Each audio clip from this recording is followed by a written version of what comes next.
Last session में अब हम बात करने वाले हैं सोशल एक्टिविस्ट की, क्योंकि दीपा धामी जी हमारे साथ हैं। स्वागत आपका। नेहा शर्मा जी हमारे साथ हैं, सोशल वर्कर, आपका भी स्वागत है।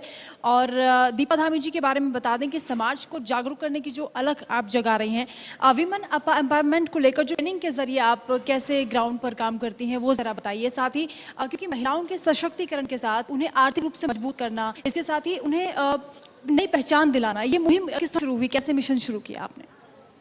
सबसे पहले तो आप सबका धन्यवाद कि मुझे आपने इस पर आमंत्रित किया। समाज सेवा मेरे दिमाग में एकदम से कोई चलता हुआ विचार नहीं था कि सोचा था कि कभी समाज सेवा के लिए उतरना है, लेकिन अचानक मैं 2014 की बात है, मैं रुद्रप्रयाग ज़िले में किसी काम से गई थी, किसी अपने रिलेटिव के घर गई हुई थी। तो वहाँ पर मुझे मतलब जब देखा मैंने कि आज भी पहाड़ों में स्थिति बहुत ही गंभीर स्थिति है, बच्चे दूर 3-4 किलोमीटर चल के स्कूल पहुँचते हैं। और मैं जिस समय मैं गई थी वो सर्दियों का समय था, और उस समय मैंने देखा कि एक छोटा सा बच्चा बहुत नंगे पाँव चल रहा है, उसके फटे हुए पीछे से चप्पल हैं और शरीर पे कपड़े नहीं हैं ढंग के, और मतलब एक फटी हुई सी शर्ट उसने पहनी हुई है और वो चलता जा रहा है। तो मैं अचानक रुकी, मैंने कहा बेटा कहाँ जा रहे हो? तो उसने बोला कि मेरे फादर नहीं हैं और मैं स्कूल जा रहा हूँ, स्कूल में भोजन मिलता है, मध्याह्न मील होता है जो, तो मैं वहाँ के लिए जा रहा हूँ। और मैंने कहा तो आप जा रहे हो और आपके पास चप्पल भी नहीं है? उसने बोला हमारे पास ना क्या कहते हैं है नहीं, हमारी मतलब आर्थिक रूप से हम कमज़ोर वर्ग है हमारा, मतलब हम लोग यही कह सकते हैं कि आर्थिक रूप से हम संपन्न नहीं हैं। तो मैंने उससे पूछा, तो उसने बोला, मैंने उससे ऐसे ही पूछा, मैंने कहा अच्छा बताओ कि अभी आप सिर्फ खाना खाने जा रहे हो? उसने बोला नहीं मैं पढ़ूंगा अभी, और खाना भी मुझे दिन का मिलता है, तो मैं वहाँ से दिन का खाना खा के घर आऊँगा और वहाँ से मैं अपनी मम्मी के लिए भी खाना लेके आऊँगा। तो मुझे बड़ा सोचने पर मुझे विवश होना पड़ा कि हम अपने बच्चों को, जब हम सर्दियों में हम अपने बच्चों को कहते हैं कि सॉक्स पहन लो, स्वेटर पहन लो, जैकेट पहन लो, बिस्तर से नीचे मत उतरो, तो मैंने सोचा हम अपने बच्चों को इस तरह से रखते हैं, लेकिन एक बच्चा इतनी दूर रुद्रप्रयाग के एक दूरस्थ क्षेत्र में इस स्थिति से किसी कारण अपनी मतलब जो सुख सुविधाओं से मतलब संपन्न नहीं है। तो मुझे लगा कि क्यों ना मैं उसके घर में जाके उसकी मम्मी से मिलूं। तो मैंने उनसे पूछा, मैंने कहा कि आपने बच्चे को कपड़े भी नहीं पहनाए हैं और ऐसी क्या परिस्थितियां हैं? तो उन्होंने बोला कि इसके फादर की डेथ कुछ टाइम पहले हो गई थी और मेरे पास 2 बेटियां हैं, बड़ी बेटियां हैं, लेकिन मैं उन्हें स्कूल भेजती हूं और ये बेटा है, लेकिन हमारे पास इतना मतलब इतनी संपन्न नहीं है कि हम इनको सारी सुख सुविधाएँ दे पाएँ। तो मैंने उनसे ऐसे ही पूछा कि आप करते क्या, कुछ आपका कुछ एडवाइस है जिनको आप कर सकें? तो उन्होंने कहा कि मैं ना क्या कहते हैं वो बनाती हूँ, दाल की बड़ियाँ बनती हैं। दाल की बड़ियाँ बनती हैं। जब मैंने कहा कि अच्छा आप बना लोगे, हम आपको रॉ मटेरियल प्रोवाइड कराएंगे और आप बना के हमें दोगे, हम आपसे खरीद लेंगे। शुरू में तो बड़ा मुश्किल था कि रुद्रप्रयाग से, यहाँ से देहरादून से रुद्रप्रयाग से मंगाना, बहुत सारी चीज़ें ऐसे हमें मतलब हालात ऐसे देखने पड़े कि बहुत मुश्किल संभालने भी होता जा रहा था। लेकिन वहाँ से एक लेडी से शुरुआत हुई और उसने जब दाल की बड़ियाँ बनाना शुरू की, फिर हमने, क्योंकि हम बोल तो देते हैं हम आपको काम दे रहे हैं, लेकिन उसके बाद क्या होता है कि उनको मार्केट प्रोवाइड कैसे कराएंगे, उनको हम लोग उनका सामान कौन खरीदेगा? तो धीरे धीरे बहुत सारे कस्टमर्स ऐसे थे जिनकी क्वेरीज आती थी कि मुंबई से नहीं, हमें दाल की बड़ियाँ बना के दो, हमें ना पहाड़ का ये आपका ये जो बोलते तिमला बोलता है, ये अचार होता है आपके यहाँ। तो वहाँ से एक शुरुआत हुई, धीरे धीरे हम लोगों ने अपने स्टेप्स आगे बढ़ाए, हम लोगों ने दाल की बड़ियों से शुरू किया। फिर मुझे लगा कि हम लोग ट्रेनिंग तो बाद में देंगे, ट्रेनिंग वाले स्तर पर धीरे धीरे पहुंचेंगे, क्यों ना हम उन महिलाओं से शुरू करें जिनको जो घर में ही रहकर कुछ ना कुछ अपने हुनर में एक्सपर्ट है और कुछ ना कुछ बना रही हैं। बहुत सी महिलाएं हैं, कोई पापड़ बना रही हैं घर में, कोई अचार बना रही हैं, कोई बिल्कुल महिलाओं में हुनर होता है लेकिन संसाधन नहीं मिल पाते हैं। बिल्कुल सही कहा आपने। क्योंकि नेहा शर्मा जी आप अनुभवी डमी हैं और साथ ही सोशल वर्कर होने के साथ साथ फॉर्मर प्रेसिडेंट हैं आफे की देहरादून की, तो आप बताइए स्किल डेवलपमेंट और जो कौशल विकास की बात होती है, किस तरह से आप महिलाओं को सशक्त बनाने के लिए ट्रेनिंग कर रही हैं? और क्योंकि फूलों की खेती की जब बात आती है तो आपने उसको भी बिजनेस बना दी, तो बड़े कमाल की बात है। पहले तो मैं इस मंच से इंडिया न्यूज़ को बहुत बहुत धन्यवाद देना चाहती हूँ और आपको हार्दिक शुभकामनाएं और बधाई देना चाहती हूँ कि आपने महिलाओं को लेकर इतना अच्छा कॉन्क्लेव करा है और अलग अलग, मैं सुबह से बैठी हुई हूँ यहाँ पर, आप पैनल डिस्कशंस करा रहे हैं। आपने बात करी फूल की खेती। अब हम देखेंगे कि आजकल उत्तराखंड में पलायन बहुत न्यूज़ में आता है और एक ये हमारी कोशिश है कि हम किस तरह से जो खेत बंजर पड़े हैं उत्तराखंड में, उनको किस तरह से हम उगाएं, उनमें कुछ ना कुछ मेडिसिनल प्लांट हैं, फूलों की खेती है या ऑर्गेनिक वेजिटेबल्स, उनको उगा के वहाँ के युवाओं को रोजगार।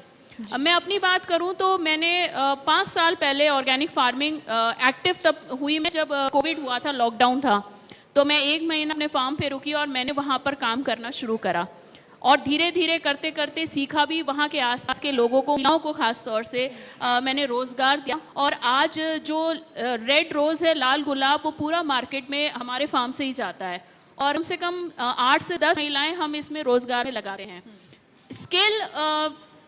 स्किल सिर्फ स्किल देना नहीं होता, जैसे कि दीपा ने बोला, हमको ज़रूरत है मार्केट प्रोवाइड कराने की। और स्किलिंग ये तो एग्रीकल्चर की बात हो गई, लेकिन मेरी अपनी जो संस्था है त्रिकोण संस्था, वो 6 ट्रेड्स में हम लोगों ने स्किलिंग का काम करा है, जिसमें आपको मैं बताऊं, शायद पहली बार आपसे बहुत लोगों ने सुना होगा कि हमने महिलाओं को सिक्योरिटी गार्ड की ट्रेनिंग भी दी है और उनको हमने प्लेसमेंट भी दिया है, क्योंकि ये सेला कुईवारा पूरा बेल्ट हमारा फैक्ट्रीज़ का, ट्यूशन्स, हमारे जो टीचर्स हैं, हमारे स्कूल्स हैं, यूनिवर्सिटीज़ हैं, वहाँ पर भी हमने प्लेसमेंट दिया है। FICCI flow, it's a chamber of commerce, यहाँ पर महिला जो उद्योगपति हैं और प्रोफेशनल लेडीज़ हैं, उनका ये पूरा एक ग्रुप है उत्तराखंड चैप्टर का, और मैं इसकी चेयरपर्सन रह चुकी हूँ लास्ट ईयर तक। हम लोगों के यहाँ अलग अलग इनिशिएटिव चलते हैं, जैसे एग्रीकल्चर इनिशिएटिव है हमारा, विलेज डेवलपमेंट का है, और इसी तरह हमने उसमें भी महिलाओं को जो स्लम में रहती हैं, जो अंडर प्रिविलेज्ड हैं, जो दूर दराज इलाकों में रह रही हैं, उनको हमने ट्रेनिंग देने का काम शुरू करा है। और इसमें हमने टेक्निकल पार्टनर्स भी बनाए, हमने यूनिवर्सिटीज़ के साथ MOU साइन करा, और हमारी कोशिश है, जैसे हमारी बहुत सारी मेंबर्स जो हैं स्कूल ओनर्स हैं, हॉस्पिटल ओनर्स हैं, हॉस्पिटैलिटी में हैं, तो हम लोग कोशिश करते हैं कि जैसे दीपा जी हैं, दीपा जी एपन का बहुत अच्छा काम कर रही हैं, लड़कियों को सिखा रही हैं। हालांकि कुमाऊं का कल्चर है, बट उन्होंने गढ़वाल में भी उसको इतनी अच्छी तरह से बना रखा है कि इतनी सफाई से वो कर रही हैं। तो हम जो हमको सोविनर्स देने होते हैं, हम इनसे ले लेते हैं, वी प्रिक्योर फ्रॉम हर बुली foundation. Same is with the folders in diaries जो एपन 8 किलो बना रहे हैं। तो कोशिश हमारी यही है कि हम एक इंडिविजुअली महिला एक अलग अलग काम ना करके एक ग्रुप में, जैसे ये दीपा जी बना रही हैं, तो हमने इनसे प्रक्रिया कितनी शानदार बात कही आपने कि महिलाओं को आगे बढ़ाने के लिए महिलाएं खुद आगे आ रही हैं और एक दूसरे की हेल्प कर रही हैं, बहुत अच्छी बात है। क्योंकि ग्राउंड पर आप लगातार काम कर रही हैं, उत्तराखंड में ग्राउंड पर क्या रियलिटी है, कितनी जो चैलेंजेस हैं वो आपने फेस किए यहाँ पर? मैं चंपावत ज़िले से हूँ और मेरे पिताजी गवर्नमेंट जॉब में डॉक्टर रहे हैं, और हम लोग हर साल, हमारे पिताजी हमको चंपावत लेके जाते थे just to stay connected with our roots. तो जब हम वहाँ जाते थे तो मैं देखती थी कि वहाँ पर कितना संघर्ष है महिलाओं के लिए। और एक बार मैंने अपनी मदर से पूछा भी कि जब सेग्रीगेट हो के, बहुत सालों पहले की बात है, जब एक मीटिंग थी तो वहाँ पर महिलाएं सेग्रीगेट होके बैठी हुई थी, तो मैं उस टाइम कॉलेज में पढ़ ही रही थी, तो मैंने अपनी मदर से पूछा कि ये अलग अलग क्यों बैठी हैं। तो मेरी मदर ने बोला कि it is a caste system यहाँ पर। And I was very shattered to see like वो महिलाएं जो घर चला रही हैं, पहाड़ की महिलाएं जो घर चला रही हैं, इतनी दूर से काम करती हैं, आप उनको अलग सेग्रीगेट कर देते हैं। सो देन आई डिसाइडेड कि मैं सोशल वर्क में मेरा इंक्लिनेशन बहुत बढ़ गया, and I pursued my master in social work, MPhil, PhD, and then my mother got registered this NGO when I was pursuing my graduation. और उसके बाद गुरु राम राय PG कॉलेज में I was head of department faculty of social work में। सो वहाँ पर मैंने काम तो मैं करती थी, मेरा मेन फोकस था कि इस तरह के समाज कार्य हम करें और इस तरह के हम प्रोफेशनल सोशल वर्कर बहुत होते हैं, लेकिन लोग इसे पार्ट टाइम की तरह लेते हैं, लेकिन आपने इसे अपना एक तरीके से करियर ही बना लिया है। ये बहुत मैं अच्छी आपको बताऊं, जब मैं कॉलेज मैंने ज्वाइन करा था, वहाँ पर सिर्फ 6 स्टूडेंट्स थे MSW में, but after 1 or 2 years the seats were full, and now it has become a professional social workers हम लोगों ने बनाया, and I am very happy to see them that they are doing a real good job, बहुत अलग अलग सब जगह organisation में काम कर रहे हैं। दीपा जी, क्योंकि उत्तराखंड का जो आर्ट एंड कल्चर है उसमें भी बहुत से स्कोप है रोज़गार को लेकर, किस तरह की क्रिएटिविटी उसके लिए आगे आती है, जो महिलाएं जिन आप ट्रेनिंग दे रही हैं, किस तरीके से आप उन्हें सिखाते हैं?